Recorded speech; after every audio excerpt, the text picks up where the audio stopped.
আমাদের সাথে হওয়া যে বিগত সময়গুলোতে যে নিপীড়ন ঘটেছে, মানবাধিকার হরণ ঘটেছে, সেই গল্পগুলা আমরা আজকে বলতে পারছি জাতির সামনে। উপস্থিত রয়েছেন বিগত 16 বছরে নির্যাতিত পরিবার সমূহ, গুম হওয়া পরিবার সমূহ, এবং এই জুলাই আন্দোলনে যারা শহীদ হয়েছেন, যারা আহত হয়েছেন, তারা এবং তাদের পরিবাররা আজকে এখানে উপস্থিত ছিলেন। আজকে এখানে উপস্থিত আছেন বিভিন্ন রাজনৈতিক দলের সিনিয়র এবং তরুণ নেতৃবৃন্দ। এবং এই ধরনের একটি আয়োজন করার জন্য আমি মায়ের ডাক সংগঠনটিকে আন্তরিকভাবে ধন্যবাদ এবং কৃতজ্ঞতা জানাচ্ছি। এবং এই যে মায়ের ডাক, অধিকার, এই সংগঠনগুলো আমাদের সাথে সবসময় ছিল। আমরা যখন কথা বলতে পারতাম না, তখন তারাই কিন্তু আমাদের কথাগুলো বলতেন। সকলের আলোচনা করলেন, বক্তব্য দিলেন, এবং আমরা দেখতে পাচ্ছি সকলের কথার মধ্যে কিন্তু আমাদের সেই যে মিল আমরা দেখতে পেলাম। কারণ আমরা সকলেই বিগত 16টা বছর ধরে, 15টা বছর ধরে আমরা নিপীড়িত হয়েছি, নির্যাতিত হয়েছি। ফলে মজলুমের কোনো দল হয় না। আজকে সকল মজলুম আমরা একবার ধরে দাঁড়িয়েছি। এবং আমরা মনে করি এই যে আমরা যারা নিপীড়িত হয়েছি, এই নিপীড়িত পরিবার, নিপীড়িত মানুষগুলো আমাদেরকে সবসময় ঐক্যবদ্ধ থাকতে হবে। আমাদের দল, মত, আদর্শ ভিন্ন হতে পারে, রাজনীতি ভিন্ন হতে পারে, কিন্তু এই নিপীড়িত পরিবারগুলোকে, নিপীড়িত মানুষগুলোকে আমাদের এক থাকতে হবে। এবং সেই এক থাকার জন্য একটি জাতীয় মঞ্চ আমাদের গঠন করা প্রয়োজন বলে আমি মনে করছি।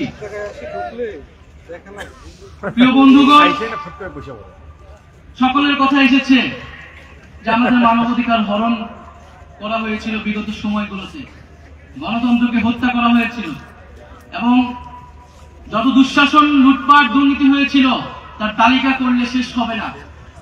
সকলেই সেই কথা বললেন। এবং আমরা জানি তার এই সকল ঘটনার সাথে কে বা কারা জড়িত ছিল।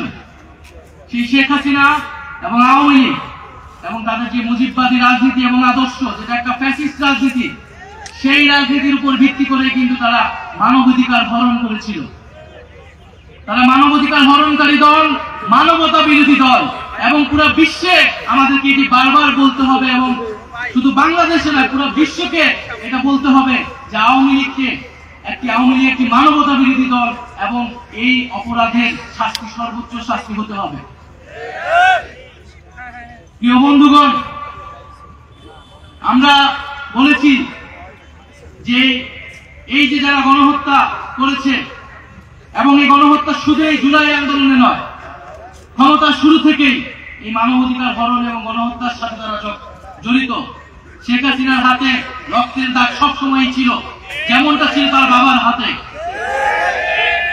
আমরা দেখেছি পিলখানা হত্যাকাণ্ড হয়েছে, আমরা দেখেছি শাপলায় নির্মম ভাবে হত্যাকাণ্ড এবং গণহত্যা সংঘটিত হয়েছিল। এবং এই সর্বশেষ এই জুলাই মাসে ছাত্র জনতার উপরে গণহত্যা সংঘটিত হয়েছিল। এবং আমরা দেখেছি শেখ মুজিব যখন ক্ষমতায় ছিলেন, সে একইভাবে বাকশাল কায়েম করে মানবাধিকার এবং গণতন্ত্রকে হরণ করে এবং হত্যা করেছিল। ফলে একটি দল ইতিহাসে যখন দুইবার সুযোগ পেল, এবং সুযোগ পাওয়ার সাথে সাথেই তারা বারবার মানবাধিকার হরণ করেছে, গণহত্যা হরণ করেছে, তার রাজনীতি করার বিষয়ে আর কোন ধরনের দ্বিধা আমাদের কেন থাকবে? আওয়ামী লীগের বিদায় হয়ে গিয়েছে। আওয়ামী লীগকে পুনর্বাসন কারা কারা করবেন বা করতে চান, এখন সেইটা হচ্ছে আলোচনার বিষয়। যারা করতে চান, জনগণ তাদেরকেও গণশত্রু হিসেবে চিহ্নিত করবে।